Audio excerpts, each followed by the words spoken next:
Jaimie, you were a key role player in affecting change in international cycling in the top administrations and governance. Now that that campaign has been successful and there's been changed in the UCI, what can we expect? Well, first of all, Khalid, I don't know that I was exactly a key role. I think it was part of a number of people who had got to the end of their tether and wanted to see reform and change. And so the steps that happened were very necessary. We had two men at the helm of cycling for 22 years, and having seen what cycling had gone through, I think it was pretty critical that we had that change made. Now we've got a new president of the UCI, and he's come in like a whirlwind, trying to put through a huge amount of changes. And some of these are going to take a long time, and some of them could be done relatively quickly. What I am very confident about is the fact that there is going to be a totally new breed in there, that there will be a very real attempt to change the culture that we've had, this toxic culture of doping within cycling. And certainly key to that will be trying to find out what's been going on in the past, and hence the implementation of a truly independent commission, which is something that was put in place at the end of last year, but with one hand tied behind their back. So we'll have a new one now. Many times in campaigns, especially for elected office, people talk about change and things that they want to do, like the independent commission and a truth and reconciliation process or commission. And when they get into office, those of us that were supportive of them, we always hear, no, it's going to take time, it can't happen overnight. What is the timeline for this independent commission?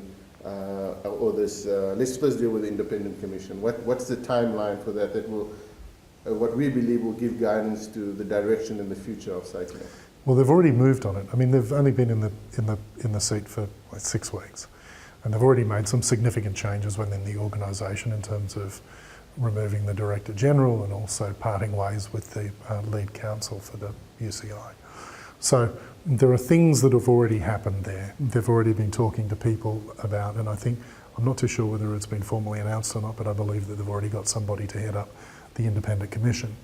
They've already started to rebuild those bridges that were burnt between the UCI and WADA.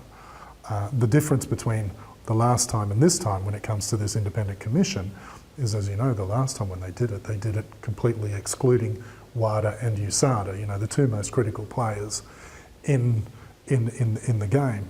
This time, it's very different. So there is no question. This is not a matter of rhetoric. This is not a matter of public relations exercise. These guys are serious, and they're putting in the independent commission. And then consequently to that independent commission will come the concept of a truth and reconciliation of some type. And that's going to have some challenges. So we can expect the independent commission to give guidance to a truth and reconciliation commission for cycling? That's my expectation.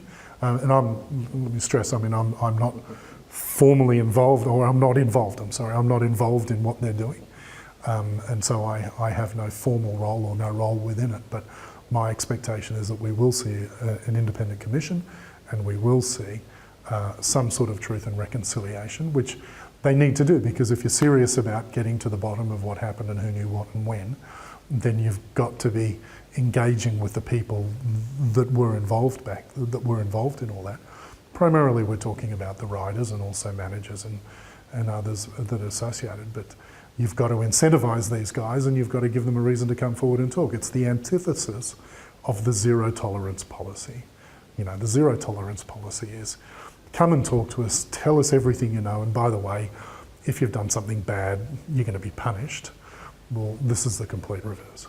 So on the zero tolerance policy and athletes coming forward, the cycling community is getting really restless with all these drips and drabs, confessions coming out. Last week, Michael Rasmussen released a book, depending on what... George Hincapie's coming. George Hincapie. Last week, Armstrong was tweeting again. How do you see all this coming together at one point, getting it out on the table, and that cycling can reach a point where we go to the next step and say, this is how cycling will look for the next 10 years? And you've just articulated exactly why the truth and reconciliation has to happen. From a UCI perspective, a sport perspective, and I guess selfishly from Cookson and his team's perspective, I mean, they don't want to be going through this for the next however many years, and we are going to see the constant drip, drip, drip. I mean, there's some stuff will come out organically, like we've seen with Rasmussen's book last week, and other stuff will come out through further investigations and through further work from the NARDOs. This is the opportunity that we've been jumping up and down and yelling about now for 12 months to say, enough is enough, line in the sand, get it all out there, and so that we're not going to experience, this death by 1,000 cuts.